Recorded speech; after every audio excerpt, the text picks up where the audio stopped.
మహాభారతంలో అభిమన్యువును ఆరుగురు మహారథులు అతిరథులు అధర్మంతో వధించిన విషయాన్ని సంజయుడు ధృతరాష్ట్రుడికి చెప్పినప్పుడు ధృతరాష్ట్రుడు అంటాట, సంజయ, ఎంత పాపానికి ఒడిగట్టారురా మన వాళ్ళు.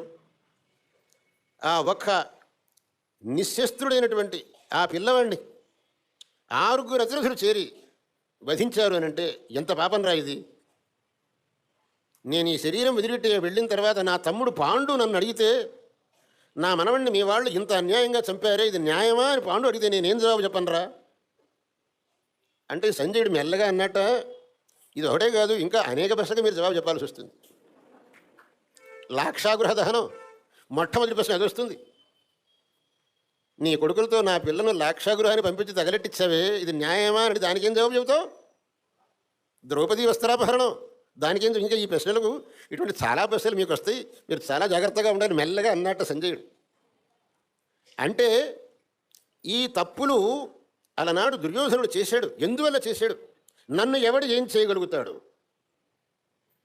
అలనాడు మహాపతివ్రత అయినటువంటి ద్రౌపదిని అవమానపరిచిన సమయంలో వాడి మనసులో ఏమిటి? నన్ను ఎవడే అనగలుగుతాడు?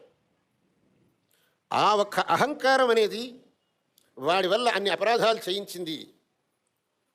కానీ చివరికి వాడి గతి ఏమైంది? సర్వనాశం కాలేదా? ఎవరన్నా వాడివాడు అని ఎవడన్నా మిగిలాడా? చివరికి వాడికి కూడా ధర్మరాజే తర్పణ ఇవ్వాల్సి వచ్చింది, శ్రాద్ధం పెట్టాల్సి వచ్చింది.